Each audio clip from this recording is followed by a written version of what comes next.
you actually don't want to fight. You do want to pick off a target, but you never want to take a long fight because you want to constantly just keep playing side lanes and play for minions and deny minions over and over. The problem is when you start taking these fights and getting caught out in your recalls, SKT gets more time to farm. That's why Israel got ahead in levels before, and also why Duke can get back into this game. He's just been sitting farming top lane. Burst of combo damage there. Catch the wave. Spirit trying to be proactive, will be spotted by Pink. We'll just clear it out, and therefore no gank will happen. And I want to see if Faker is actually going Leandris in this game. I've seen it quite a lot on Vel'Koz, and also with Iceborne Gauntlet Israel. Because you have the slow for the extra damage of Leandris. It's actually super good combo.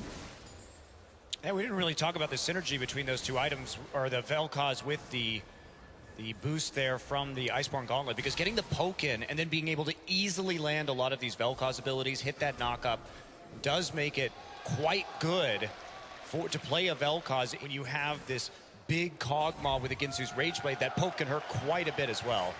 And we're just going to see Febiven play side lane because he has teleport, so there's a little bit of a split push component, but it's not the way to win the game. It's not by having him like try and take an inhib in a split push. It's just pushing up a lane and then try and TP in for a flank. And preferably for Fnatic before we start getting all these defensive items coming, where Febiven can still almost one-shot a Squishy. Faker is going Morello. That's his first item, or second item, I guess. Trying to max out on some of the cooldown reduction. Didn't want to get cooldown reduction boots because he wants more power here. And the crowd is going nuts. Well, it's the ping ward's going down. The question is, do they realize where the origin of that has come from? Crepo's on the desk. Crepo knows where that origin's come from. You were there as well, Monty. I was there. It was the 56-minute farming session that CLG and WE had way back in Season 2. Don't you mean the 8-hour pause session? I don't remember the 56 I minutes. definitely remember the 8-hour pause I remember session. the 8 hours of Silver Scrape on a loop. I had to do a lot more talking that week. It wasn't quite on a loop. But yeah, that was a long day. It was a long day. Thankfully, those days are behind us. It's all about the farming, boys. All right, okay. 30 seconds, Baron will spawn. 1 minute 30, Dragon will spawn. Faker continues to farm. And SKT, well, despite the early advantages Fnatic had, have got themselves right back into this game through mistakes, which we said would happen eventually. The question is, can they capitalize on it? Can they catch them out? This minute to go almost certainly is when the next team fight's going to happen. Yeah, just some sloppy ones for Fnatic. That's where your in-game leader kind of gets everyone to refocus. Do you really have an in-game leader in League? I mean, generally it tends to be various members at various times of the game. I mean, almost every team has like one guy. Despite what they say. I mean, they always have one guy kind of saying, guys, okay, hey, calm down, let's focus again, and whatever. Like, basically a captain, I guess. It's reckless for Fnatic right here. And as long as he's able to have that overview and control, he can get the rest of the players to follow. Ooh, big hit on Spirit. 30 seconds to go back, get his hit points back, and make himself relevant in this next fight. And you see why SKT are going to try and force the issue here. They're going to catch him. Oh, there we go. That interrupted the back. Cly was doing what he could to try and block it, but not quite enough. And that's going to cause a problem. Spirit forced to stop again. 15 seconds to Dragon. He's not going to get back in time. They're going to take the middle turret. The ward is the superhero, apparently. But it will be the middle turret going to SKT, and they are right back in control of this game. And it's, again, one of the problems for Fnatic with this 80 carry pick when they want to play side lanes with double teleport. Reckless is not really able to wave clear when you're already sieging on the tower. TP coming in, though. We're going to get a flank and an owl. Well, you can see just around the side. Vel'Koz combo is the Glacial Fissure into all of the line skill shots that Faker has. You get on that ramp right there, and he can just do so much damage to your entire team. Someone give Blank a cookie as well, because that pincer move from Fnatic had Lissandra coming from the right side. Blank actually landed Cocoon onto Febiven and stopped him from getting into the back line. Let's just say they're cheering for Baron, but we know they're not. No, it's sadly not the cheer for Baron, but the crowd are keeping themselves entertained here. And Poland, oh no, Blank went down to the Baron. Oh, they can't do it anymore. Their target depending. Fnatic cannot fail that engage when you have Nautilus and Lissandra to take down this Vel'Koz, because there is cleanse for Faker. So Febiven on his own wouldn't be enough. You need that Nautilus in there as well.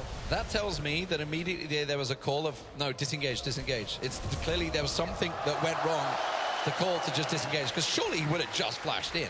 Well, SK Telecom did make the right call, though. This is they did, the absolutely. coordination coming right out of that fight as soon as they see the TP coming in. They know the flank is there. So just sticking together and... Underestimate the damage sometimes. And if you don't get that perfect engage, you're gonna die. Pause for dramatic... well, I was about to say something else, but... The drama was good, but Faker's now caught out. Time. SKT, though, still hitting gold. And might have a second attempt on this Baron. Revenge. And bang, changing up the build. This game going for the... Tell by the gold, SKT still in the lead. By the kills, still in the lead. But not by the towers just yet. I'd love to have a ward counter one of these days in this game. It's something we ask for. I don't think you got to pick more for the composition. And you ignore what is something you consider a complete S-tier AD carry. Well, they've not got Jin to fall back onto either.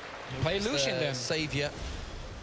Yeah, Lucian's a possibility, but that didn't go well for Fnatic in game 2 against RNG, so maybe that's playing in the back of their minds. They're going to try and track down Duke here.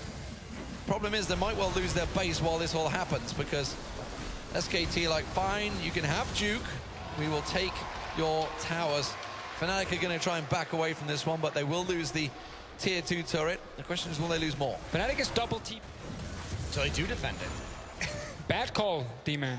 Yeah. This is why you're not in the analyst This is why I'm not an analyst. I mean, my knowledge is not as deep as Monty. Reddit have pointed that out quite a few times.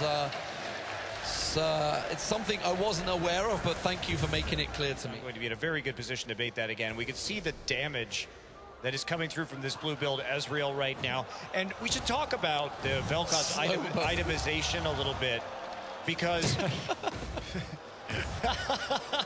The slow-mo. Go, Duke, go.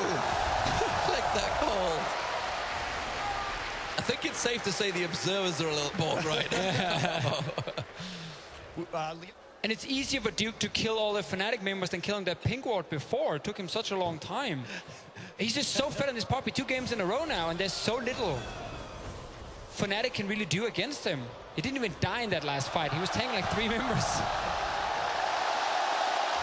Taking 3 members in what was effectively a 5v4, because they did lose Blank very early there. That was the target for the Lissandra ultimate, and the war of wards continues outside of the red buff in Fnatic's side of the map. I think the crowd knows exactly which way this is going by now. Well, you can see them just off the side here. Fnatic. They're trying again, though. They just want to fight. Well, I mean, Bang is not with them at the moment. He's off getting the red buff, so they've got themselves a little moment of opportunity. They will take this dragon down very pick out the AD carry, but the problem is they're just such a hellish team right now to try and get in amongst. Gamsu's tried it a couple of times, Spirit's tried it a couple of times, but every time they go in, get beaten back. You have to one-shot Faker on the engage, more or less. Like, he has no defensive items, he just has the cleanse. If you can't get to him and kill him, he has no flash either in this fight, then there's no way back for Fnatic. But if they can maybe one-shot him, and Reckless can stand there dealing with Duke.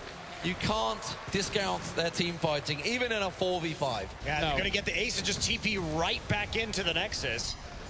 Well, Duke, he has been one of the MVPs for SKT for me in this final so far, definitely in the first game. And maybe they need to start considering banning out Poppy as the crowd start chanting TSM. I heard a Virtus Pro chant as well a moment ago, but SK Telecom, they're going to take game 2 here against Fnatic. Will it be a 3-0? Make some noise, Katowice! I couldn't hear you guys. I couldn't hear anything. Make some noise, Katowice! There we go. Whoa, all right. This is now rightfully my Poro, so thank you very much. But we're here waiting for game number 3. And look at all these fans with all these signs. My favorite being right here. Congratulations, Leonardo. You finally did it. We all love you. But on that note, the big question is, can Fnatic come back. Currently, SKT leading. Fnatic's been put up a good game. Both games, the first 2 ones. Do you guys think Fnatic can win a game? Oh no. Do you guys think SKT will be your next world champion? Oh, you guys are just here to watch some good League of Legends. I like it. I like it. No bias. You guys just want to watch some great games. All of you guys at TSM chants, of course, and all the Ward cheers too.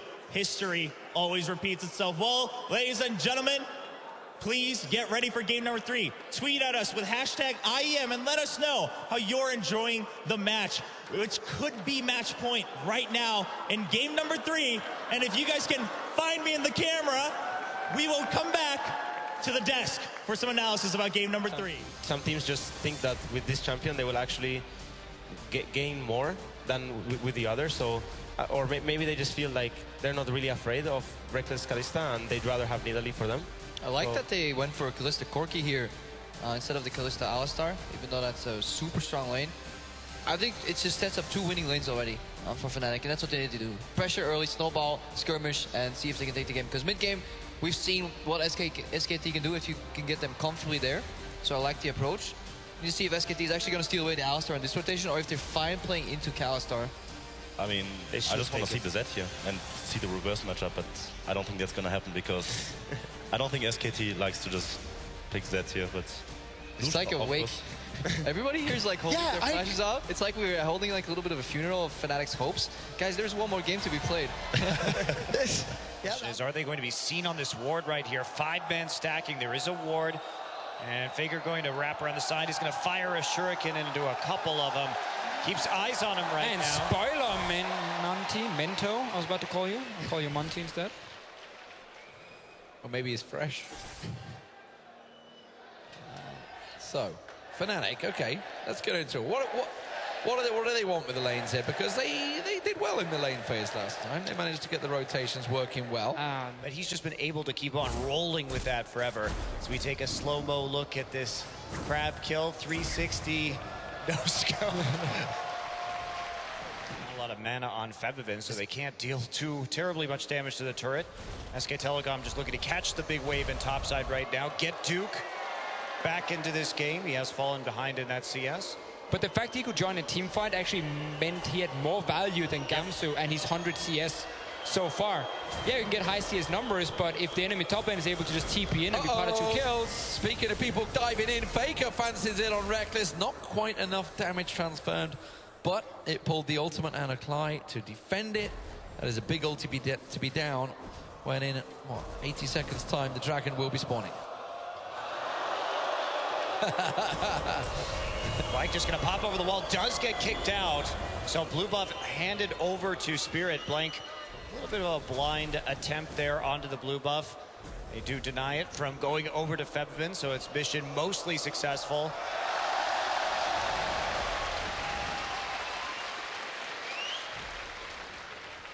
Well, okay. Trying to run away, and we don't even want to see that replay. No! They just Surrender, ladies and gentlemen! surrendered. Well, there you have it.